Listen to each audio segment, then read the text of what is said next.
ஊர்ல ஒரு பழமொழி சொல்லுவாங்க, யோக்கியம் வரானான்னு ஜொம்பத்திக்கு உள்ளவைன்னு. அந்த மாதிரி இந்த அமர் பிரசாத்னு ஒரு யோக்கியர் அப்படிதான் சொல்லணும். யோக்கியர் ஏன்னா மரியாதை குறைவா பேசிட்டதா சொல்லிடக்கூடாது இல்லையா? ஏன் இவங்கெல்லாம் பேசின பேச்சு இருக்குல்ல, இப்ப அவருடைய லீலைகள் அனைத்தையும் அம்பலப்படுத்த தொடங்கி இருக்கிறார் நம்முடைய திருச்சி சூர்யா. பாஜகவிலிருந்து வெளியேற்றப்பட்ட திருச்சி சூர்யா டெய்லி ஒரு அணுகுண்டத்துக்கு போடுறாரு. அதுல அமர் பிரசாத் ரெட்டி எப்படிப்பட்ட ஆளு, என்னென்ன கூத்தடிச்சாங்க அப்படிங்கிறதெல்லாம் சொல்றாரு. அதை பத்தி தான் நாம இன்னைக்கு இந்த வீடியோவில் பேச இருக்கின்றோம். கம்பி எண்ணுவாரா அமர் பிரசாத் அப்படிங்கிறத பற்றி பேசலாம். அனைவருக்கும் வணக்கம். இது தமிழ் கேள்வி. மீண்டும் உங்களை சந்திப்பதில் மிக்க மகிழ்ச்சி. நான் செந்தில், இது செந்தில் வேல் வீச்சு. தமிழ் கேள்வியை சப்ஸ்கிரைப் பண்ணி ஆதரவு தந்து கொண்டிருக்கக்கூடிய அத்தனை நல்ல உள்ளங்களுக்கு நன்றி. தொடர்ந்து சப்ஸ்கிரைப் செய்து பாருங்கள். கூடுதலாக தமிழ் ராக்ஸ், தமிழ் கேள்வியினுடைய இன்னொரு அங்கம், பொழுதுபோக்கு சார்ந்த செய்திகளை அதில் தரலாம் அப்படின்னு. ஸோ அந்த சேனலையும் நீங்கள் சப்ஸ்கிரைப் பண்ணிக்கங்க. அதோடைய லிங்கை நான் வந்து டிஸ்கிரிப்ஷனில் கொடுக்குறேன். தமிழ் ராக்ஸுக்கும் உங்களுடைய ஆதரவை தாருங்கள் என்று அன்போடு கேட்டு, நம்ம கலிஃபோர்னியா மாகாணத்தில் இருந்து இன்னைக்கு தமிழ் கேள்விக்காக உங்களை சந்திப்பதில் ரொம்ப மகிழ்ச்சி. அமர் பிரசாத் எங்கே, அண்ணாமலை எங்கிருந்து வந்தான் அப்படிங்கிறதே பல பேருக்கு தெரியாது. நான் வந்தான்னு உரிமையில பேசுறதே ரொம்ப எனக்கு வாயில வரமாட்டேங்குது. இருந்தாலும் வலிந்துதான் அவன் இவன் பேசுறேன். ஏன்னா அண்ணாமலைக்கு மரியாதை கிடையாதுங்கிறத நான் ஏற்கனவே சொல்லிட்டேன். காரணம் இருக்குது. அண்ணாமலை எல்லோரையும் அந்த மாதிரி பேச ஆரம்பித்ததில் தொடங்கி நம்ம இப்ப அந்த நிலைப்பாட்டுக்கு வந்திருக்கிறோம். இல்ல, அண்ணாமலை திடீர்னு எங்கிருந்தோ வந்த ஒரு ஆளுன்னு வைங்க, அவரே திடீர்னு வந்த ஆளு. அவருக்கு நம்ம எளிய இதுல இந்த சினிமா லாங்குவேஜ்ல எல்லாம் சொல்லணும்னா அல்லக்கை இல்லையா? யாரு? நம்ம இந்த அமர் பிரசாத் அப்படிங்கிற ஆளு தாடியும் கேடியும் வச்சுட்டு அவர் திடீர்னு பாத்தீங்கன்னா பேசின பேச்சுக்கள், யூடியூப்ல கொடுத்த பேட்டிகள் எல்லாம் அப்படி இருக்கும். இப்ப பஞ்சாயத்து எங்க வருது அப்படின்னு கேட்டா, இந்த ஆருத்ரா கோல்டு வழக்கு, பல்லாயிரம் கோடி ரூபாய் மக்களினுடைய பணத்தை ஆட்டையை போட்ட அந்த ஆருத்ரா கோல்டு, அதுதான் ஆம்ஸ்ட்ராங் கொலையிலும் கூட அந்த ஆருத்ரா கோல்டு வழக்கு தான் இணைத்து பேசப்படுவதை நம்ம பார்க்கோம். இப்ப அதுல வந்து திமுகவை சேர்ந்த ஒரு கலை இலக்கிய அணியை சேர்ந்த ஒரு பிரமுகரினுடைய மகன், அதிமுக நிர்வாகி, பாஜகவினுடைய பெண் தாதா, தமாக நிர்வாகி என்று எல்லோரும் அதில் இன்றைக்கு குற்றம் சாட்டப்பட்டிருக்கிறார்கள். அதுல பாஜகவினுடைய பெண் தாதா அஞ்சலை தலைமறைவாகி விட்டார் அப்படிங்கிற செய்தியெல்லாம் பார்க்கிறோம். இப்ப இது ஒரு பக்கம். இந்த பல்லாயிரம் கோடி ரூபாய் மக்களுடைய பணத்தை ஆட்டையை போட்ட ஆருத்ரா கோல்டு வழக்கின் அந்த ஆருத்ரா கோல்டு நிறுவனத்தினுடைய நிறுவனரை இயக்குனர்களில் ஒருவரான ஹரிஷ், அவனை கொண்டு வந்து பாஜகவினுடைய மிக முக்கிய பொறுப்புல வைத்தார்கள் அல்லவா?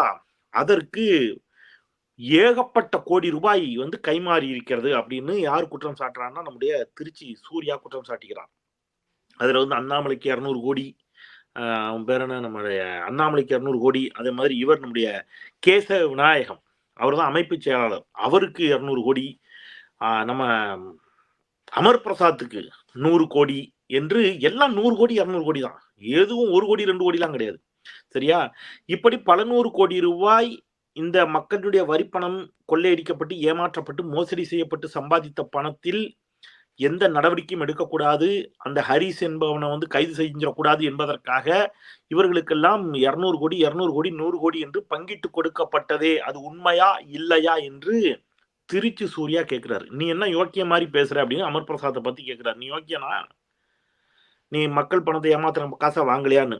இதுல கூடுதலா அவர் என்ன சொல்றாரு, அமர் பிரசாத்தை ஒரு தனியார் யூடியூப்ல நேர்காணல் செய்கிறார்கள். அந்த நெறியாளர் கேட்கக்கூடிய கேள்விக்கு அமர் பிரசாத் சொல்ற பதில் என்ன தெரியுமா? ஹாரிஸ் எல்லாம் தெரியாதுங்க. ஹாரிஸ் ஆருத்ரா கோல்டு நிறுவனத்தினுடைய இயக்குனர் பிரதமரை எப்படி சந்தித்தார் அப்படின்னு கேள்வி வைக்கிறார் அந்த நெறியாளர். ஏன் பிரதமரை சந்திச்சதெல்லாம், ஒரு பிரதமரை சந்திச்சா அப்ப நான் தான் கூட்டு பண்ணி அர்த்தமா? பிரதமரை யார் யாரோ சந்திக்கிறாங்க. என் ஒரு ஆயிரக்கணக்கான பேர் நாம் நடந்து போறோம், என் கூட ஓடி வர்றாங்க அப்படின்னா அவங்களுக்கு எனக்கும் தொடர்பு இருக்குன்னு அர்த்தமானு இந்த அமர் பிரசாத் ஒரு கேள்வி எழுப்புறாரு. ஏன்டா டேய், உங்களை எல்லாம் என்ன சொல்றது? திமுகவுல யாராவது ஒண்ணு விட்ட சித்தப்பா பையனுக்கு சொந்தக்காரனுக்கு பொண்ணு கொடுத்தானே, எங்கேயாவது ஒரு ஊர்ல ஏதோ ஒரு எவனையோ பிடிச்சி அடிச்சுட்டா அதுக்கு ஸ்டாலின் பதவி விலகணும்னு சொல்றீங்களே. பிரைம் மினிஸ்டர் ஆஃப் இந்தியா, அவரை போய் பாக்குறதுங்கிறது அவ்வளவு ஈஸியா? புரோட்டோகால் இல்லையா? பிரதமரை ஒருத்தர் பார்க்கணும், பார்க்க கூட வேண்டாம், விமான நிலையத்தில் பிரதமர் வந்து இறங்குகின்ற பொழுது அவரை வரவேற்பதற்கு வரிசையாக நிற்பாங்க இல்லையா, அப்படி நிக்கிறவங்களை கூட சும்மா கொண்டு போய் நிப்பாட்டி விட முடியாது. யாருக்கிட்ட நீ காது குத்துற, யாருக்கிட்ட வந்து நீ வந்து கதை விடுற, யார் யார் பிரதமரை வரவேற்க நிற்கிறார்கள் அப்படிங்கிற லிஸ்ட் ஒன்றிய உளவுத்துறைக்கு கொடுக்கப்படும். ஒன்றிய உளவுத்துறை அதிகாரிகள், பாதுகாப்புத்துறை அதிகாரிகள் அவங்களுடைய பயோடேட்டாவை ஆய்வுக்குட்படுத்துவாங்க. யாரு, இவரால பிரதமருக்கு ஏதும் அச்சுறுத்தல் ஏற்படுமா, இவர் வந்து சமூக விரோதியா, இவர் பேர்ல எதுவும் குற்றச்சாட்டுகள் இருக்கிறதா, இவரை வந்து அலோவ் பண்ணலாமா இல்லையா, இவரை அலோவ் பண்றதுனால பிரைம் மினிஸ்டருடைய மாண்பு அது வந்து நாளைக்கு கேள்விக்குள்ளாக்கப்படுமா, இப்படியெல்லாம் பலதையும் யோசிப்பாங்க. சும்மா போன உடனே எனக்கு தெரிஞ்சவருங்க எங்கிட்ட பக்கத்து வீட்டுக்காரங்க கொண்டு போய் ஒருத்தர் என்ன செய்ய முடியாது, அப்படிலாம் நிப்பாட்ட முடியாது. அப்ப பிரதமரை வரவேற்கக்கூடிய அந்த இடத்துக்கு ஹரிஷ் அழைத்து செல்லப்படுகிறான் என்று சொன்னால் அண்ணாமலைக்கு தெரியாம தான் அது நடந்துடுச்சா, அமர் பிரசாத்துக்கு தெரியாம தான் அது நடந்துடுச்சா? ஏடா நீங்க வந்து கலர் கலரா வந்து காதுல பூ சுத்துறீங்க? இப்ப நான் வந்து 3 நாளா ஒரு கேள்வியை கேட்டுக்கிட்டு இருக்கேன். இந்த திருச்சி சூர்யா சொல்லக்கூடிய எந்த குற்றச்சாட்டுகளும் மத்ததுக்கெல்லாம் வந்து அண்ணாமலை வானத்துக்கு போய் குதிப்பியே, நான் வழக்கு போடுவேன், நான் நீதிமன்றத்தில் சந்திப்பேன், நான் உங்களை அப்படி பண்ணிடுவேன் இப்படி பண்ணிடுவேன், வாயே திறக்க மாட்டேங்கிற தம்பி. ஏன்? ஏன்னா உங்க வண்டவாளம் எல்லாம் அவர் கையில இருக்குதுன்னு அவர் சொல்றாரு. நீ வாயை திறந்தேன்னா அத்துணை வீடியோக்களும் வெளியில் வரும். நான் சொல்ல, திருச்சி சூர்யா சொல்றாரு. திருச்சி சூர்யா வந்து அபாண்டமாக சொல்லுகிறார்னு கூட உன்னால சொல்ல முடியலையே இதுவரைக்கும். மத்ததெல்லாம் பேசவே இல்லை, இப்ப பேச வாய் எங்க போச்சு? இதே அமர் பிரசாத் பாஜகவில் இருக்கக்கூடிய வேறு ஒரு தலைவர், அந்த தலைவரின் மீது திருச்சி சூர்யா சமீபத்தில் ஒரு குற்றச்சாட்டை சொல்றார். அது ஒரு பாலியல் ரீதியான குற்றச்சாட்டு, பெண்களோடு தொடர்புபடுத்தி ஒரு குற்றச்சாட்டை முன்வைக்கிறார். அந்த குற்றச்சாட்டின் அடிப்படையில் அந்த ஆடியோ அல்லது அது தொடர்பான வீடியோவோ ஆடியோவோ வெளியில போயிடாம இருக்கணும்னா 2 கோடி ரூபாய் அந்த பாஜக தலைவரிடம் பேரம் பேசப்பட்டதாக திருச்சி சூர்யா தன்னுடைய ட்விட்டர்ல சொல்றாரு. பாரதிய ஜனதா கட்சியினுடைய தலைவர்களில் ஒருவர், நான் ஊடக விவாதங்களில் இருக்கின்ற பொழுது, நெறியாளராக இருக்கின்ற பொழுது தனிப்பட்ட முறையில் என்ன சொல்றது, ஒரு மதிப்புக்குரியவர் அல்லது ஒரு நல்ல பண்பான ஒரு மனிதர்னு வச்சுக்கோங்க. பாஜகவில் இருக்கக்கூடிய ஐடியாலஜிக்கெல்லாம் முரண்பட்டாலும் ஓகே, அவர் பாஜகவில் இருக்கிறார், ஆயினும் கூட ஒரு தனிப்பட்ட முறையில் ஒரு ஓகே டன் அந்த மாதிரி அப்படி வச்சுக்கோங்க. அந்த மாதிரியான ஒரு மனிதர். இப்போ அவர் மீது ஒரு குற்றச்சாட்டை திருச்சி சூர்யா வைக்கிறார்.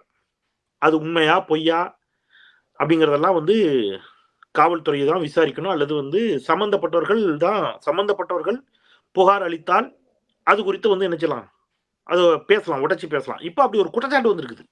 இப்போ பிரச்சனை என்னன்னா, அந்த குற்றச்சாட்டு உண்மையா இல்லையா என்பதை தாண்டி அந்த குற்றச்சாட்டின் அடிப்படையில் அவர்கிட்ட பேரம் பேசப்பட்டு 2 கோடி ரூபாய் இந்த அமர் பிரசாத் வாங்கியிருக்கிறான் அப்படின்னு திருச்சி சூர்யா சொல்றாரு. வாயே திறக்காம உட்காந்துருக்கான் இந்த ஆளு. எங்க போனீங்க எல்லாரும்? திமுகனா எல்லாம் வரிஞ்சு கிட்டிட்டு வருவீங்கல்ல. ஹோட்டல் பேரோட போடுறாரு திருச்சி சூர்யா. எந்தெந்த ஹோட்டல்ல தண்ணி அடிச்சுட்டு இவங்க கூத்தடிச்சாங்க, கும்மாளம் விட்டார்கள், அதுக்கு காசு கூட கொடுக்காம பில்லை பாக்கி வச்சுட்டு வந்துட்டாங்க, ஏமாத்திட்டு வந்துட்டாங்க. திருச்சி ஃபெமினா ஹோட்டல்ல வந்து அமர் பிரசாத் ரூமை போட்டு கூத்தடிச்சு தண்ணி அடிச்சுட்டு அதுக்கு பில்லு கூட கொடுக்காம வந்துட்டாரு. எல்லாத்தையும் திருச்சி சூர்யா எழுதுறாரு. எதுக்கும் பதில் வரணுமே. நீங்கள் எல்லாம் போலோ பாரத் மாதா கி ஜெயன்னு சொல்லிக்கிட்டு தேசம் காப்போம், தெய்வீகம், தேசம், அது இதுன்னுக்கிட்டு நீங்க வந்து கதையை விட்டுக்கிட்டு ஊரை ஏமாத்திக்கிட்டு என்ன இந்த நாட்டுல ஒரு கவுன்சிலராக கூட இதுவரைக்கும் வர இயலாத நீங்க வந்து 10,000 கோடி ரூபாய் சம்பாதிச்சிருக்கீங்கன்னா உங்க கையில தமிழ்நாடு போச்சுன்னா என்ன ஆகும்? இல்லையா? தமிழ்நாட்டு மக்கள் சிந்திக்கணும். இப்ப இந்த ஒரு வாரமா திருச்சி சூர்யா ஏகப்பட்ட ஆடியோ போட்டு இருக்காரு, ஆடியோ வீடியோ. நான் சில வீடியோ ஆடியோக்களை குறித்து எப்பொழுதுமே பேசுவதில்லை, அது உங்களுக்கு தெரியும். இதுக்கு முன்னாடியும் பேசுறதில்லை, இப்பவும் பேசுறதில்லை. ஏன் பேசுறதில்லை அப்படின்னா அதுல வேற ஒரு ரீசன் இருக்குது, நான் பேசாம தவிர்ப்பதற்கான காரணங்கள். அதில் அது சம்பந்தப்பட்டவர் புகார் அளித்து அடுத்த கட்டத்துக்கு நகர்கின்ற பொழுது அது வேற. ஆனால் அதற்கு முன்பாக அதை பேசுவது என்பது அதில் தொடர்புடைய பெண்களினுடைய வாழ்க்கையையும் ஏதோ ஒரு இடத்தில் பாதித்து விடக்கூடாது என்ற காரணத்தினால் எந்த ஒரு பெண்ணினுடைய வாழ்விலும் நாம பேசக்கூடிய ஏதோ ஒரு விமர்சனமோ வார்த்தையோ ஏதோ ஒரு இடத்துல அவங்களுடைய குடும்ப வாழ்க்கையோ அவங்களுடைய வாழ்க்கையோ பாதித்து விடக்கூடாது அப்படிங்கிற கான்சியஸ்ல நான் வந்து என்ன செய்யறேன், அதை தாண்டி நகர்றேன். ஆனா எவ்வளவு பேசுனீங்க, இப்ப அவர் வரிசையா சில வீடியோக்களையும் ஆடியோக்களையும் போடுறாரு. பாஜக தொடர்பான ஆடியோக்கள் வீடியோக்களையும் போடுறாரு. உங்களுக்கு தெரியும் அந்த பக்கம் எவ்வளவு பேச்சு பேசினார்கள் அவர்கள் எல்லாம். சும்மா சாதாரண நாகரிகமான விமர்சனங்களுக்கு கூட அநாகரிகமான பதில்கள் அவர்கள் தரப்பிலிருந்து வந்தன. இன்றைக்கு இவங்களுக்கு என்ன பதில் சொல்ல போறீங்க? நாகரிகமான விமர்சனங்களுக்கு கூட, நேர்மையான அறம் சார்ந்து நாகரிகமான மொழியில் நான் வைத்த விமர்சனங்களுக்கு கூட என் மீது வசைபாடப்பட்டது. நான் யாரை குறிப்பிட்டு சொல்றேன்னு உங்களுக்கு தெரியும், எந்த தரப்பை குறிப்பிட்டு சொல்றேன்னு தெரியும் உங்களுக்கு. அப்ப இன்னைக்கு வந்து வரிசையா இவ்வளவு குற்றச்சாட்டுகள் வருகிறது. அல்ல, நான் திருப்பியும் சொல்றேன் என்னதுன்னா, தமிழ்நாடு அரசியல எனக்கு எனக்கு வியூஸை தாண்டி எனக்கு வந்து நான் ஒரு ஒரு என்ன சொல்றது, ஒரு ஒரு ஒரு சமூக ஊடகங்கள்ல பேசுகிறேன். அதெல்லாம் தாண்டி நான் தொடர்ச்சியா ஒண்ணு சொல்லிட்டே வர்றேன். கண்ணியமா உரையாடுவோம், ஆக்கப்பூர்வமான பேசுவோம், அறம் சார்ந்து பேசுவோம் இல்லையா? அதை வந்து தொடர்ச்சி நான் பேசிட்டு வர்றேன். சமூகத்துல மத நல்லிணக்கம், சாதி நல்லிணக்கம் நிலவட்டும், அரசியல் மாற்று கருத்துக்களை வைப்போம். ஆனால் தமிழ்நாட்டை விட்டு கொடுத்துடக்கூடாது, தமிழ்நாட்டுடைய வளர்ச்சி முக்கியம். இப்படிலாம் நான் பேசிட்டு வர்றேன் தொடர்ச்சியா. ஆனா இன்னைக்கு உங்க ஒவ்வொருத்தருடைய இதுவும் வருது. திரு சீமானன் அவர்களுடைய ஆடியோ ஒண்ணு இப்போ வைரல் ஆயிட்டு இருக்குது. இப்போ அதெல்லாம் டீகோட் பண்ணி வந்து பேசுவோம். டீகோட் பண்ணி பேசினா அவ்வளவு அதிர்ச்சி அதுக்குள்ள இருக்கு. நீங்கள் எல்லாம் முத்தமிழர் டாக்டர் கலைஞரையும் தந்தை பெரியாரையும் விமர்சிக்கிறீர்கள் அப்படிங்கிறது இருக்குல்ல, அதுதான் கால கொடுமை. நீங்கெல்லாம் வந்து இவ்வளவு அயோக்கியத்தனத்தையும் பண்ணிட்டு அறத்திற்கு புறம்பான செயல்களையும் செய்துவிட்டு நீங்கள் இங்கு இருக்கக்கூடிய திராவிட இயக்க தலைவர்களை நோக்கி நீங்கள் விரலிட்டு கேள்வி எழுப்புகிறீர்கள் என்பதை மாதிரியான ஒன்று வந்து இருக்குல்ல, அத சொல்றது இருக்கட்டும், அது ஒரு பக்கம்.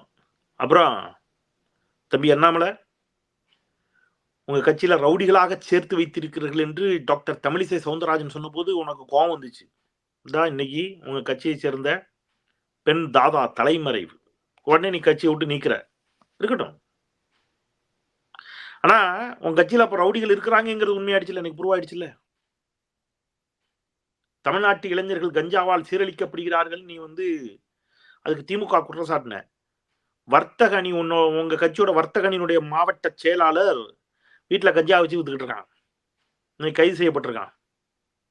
அப்ப தமிழ்நாட்டிற்குள் கஞ்சாவை அறிமுகப்படுத்தி தமிழ்நாட்டு இளைஞர்களை சீரழிக்கிறதே உங்க கட்சியை சேர்ந்த நிர்வாகிகள் தானே. இப்ப தமிழ்நாட்டுல ரவுடிகளை கட்சியில சேர்த்துக்கிட்டு கஞ்சா விற்பனை பண்ணிக்கிட்டு தமிழ்நாட்டினுடைய சட்டம் ஒழுங்கை சீர்குலைப்பதற்கு நீங்கள் எல்லாம் சேர்ந்து திட்டமிட்டு என்ன செய்றீங்க, தமிழ்நாட்டை நாசக்காடாக்குவதற்கு நீங்கள் எல்லாம் முயற்சிக்கிறீர்கள் என்று ஏன் குற்றம் சுமத்தக்கூடாது உங்கள் மீது? அதற்கு தேவையான பெரும் பணத்தை மக்களை ஏமாற்றி இது போன்ற ஆருத்ரா கோல்டு நிறுவனங்களின் மூலமாக நீங்கள் வந்து பெரும் பணத்தையும் அமலாக்கத்துறை, சிபிஐ உள்ளிட்டவற்றை காட்டி மிரட்டி அரசியல்வாதிகளிடமிருந்து பெற்ற பணத்தையும் வைத்துக்கொண்டு நீங்கள் தமிழ்நாட்டை கெடுத்து குட்டிச்சோறாக்குவதற்கு நீங்கள் திட்டம் தீட்டிக் கொண்டிருக்கிறீர்கள். அவை ஒவ்வொன்றாக இன்றைக்கு அம்பலப்பட்டு கொண்டிருக்கிறது என்பதுதான் இந்த நிகழ்வுகளின் மூலம் நாம் அறியக்கூடிய செய்தியாக இருக்கிறது. எனவே தமிழ்நாடு மக்கள் கூடுதல் விழிப்புணர்வோடு இருக்க வேண்டிய தருணம் இது. அரசியல் மாற்று கருத்துக்கள் இருக்கலாம், ஆனால் தமிழ்நாட்டினுடைய முதுகெலும்பான அரசியல் ஒன்று இருக்கிறது. பெரியார் வழியில், காமராஜர் வழியில் இல்லையா, அண்ணா வழியில், முத்தமிழர் டாக்டர் கலைஞர் வழியில் நமக்குன்னு ஒரு என்ன இருக்குது, ஒரு மாண்பு இருக்குது. தமிழர் மெய்யியல் என்றால் நமக்கு வள்ளலார் தான், ஐயா வைகுண்டர் தான்.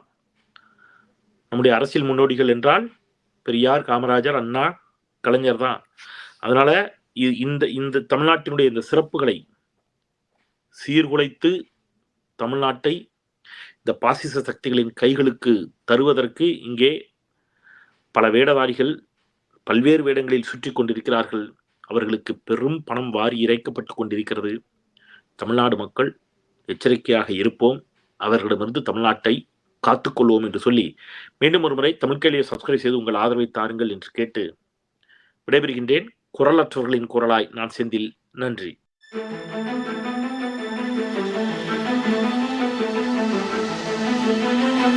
Thank you.